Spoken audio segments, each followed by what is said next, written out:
આજની વાર્તા Thomas Edison વિશ્વાસની શક્તિ. એક નાનકડા ગામમાં થોમસ એડિસન નામનો એક છોકરો રહેતો હતો.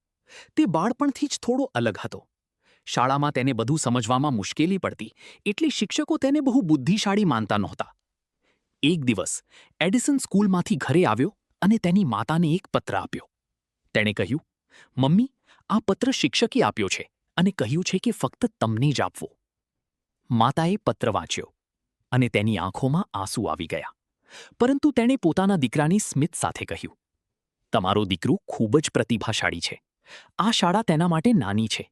હવે હું જ તેને ઘરે ભણાવીશ." એડિસનની માતાએ તેને ખૂબ પ્રેમ અને વિશ્વાસ સાથે ભણાવ્યો.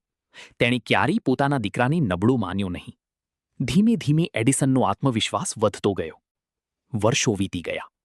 એડિસન દુનિયાના સૌથી મહાન શોધકોમાંના એક બન્યા. તેણે વીજળીનો બલ્બ જેવી અનેક અદ્ભુત શોધો કરી અને દુનિયા બદલી નાખી. એક દિવસ તેની માતાના અવસાન પછી એડિસન જૂના કાગળો જોઈ રહ્યા હતા. તેને એ જ જૂનો પત્ર મળ્યો. જ્યારે તેણે તે વાંચ્યો ત્યારે તેમાં લખેલું હતું, તમારો દીકરો માનસિક રીતે નબળો છે. હવે અમે તેને શાળામાં આવવા નહીં દઈએ.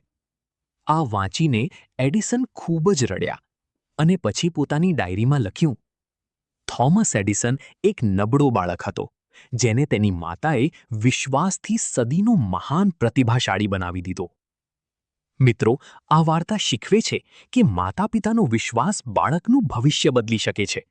કોઈ પણ બાળક નબળો નથી. સાચી દિશા અને પ્રોત્સાહન જોઈએ. આપણામાં ક્ષમતા છે, ફક્ત કોઈએ આપણામાં વિશ્વાસ રાખવો જોઈએ. વિશ્વાસથી બધું શક્ય છે.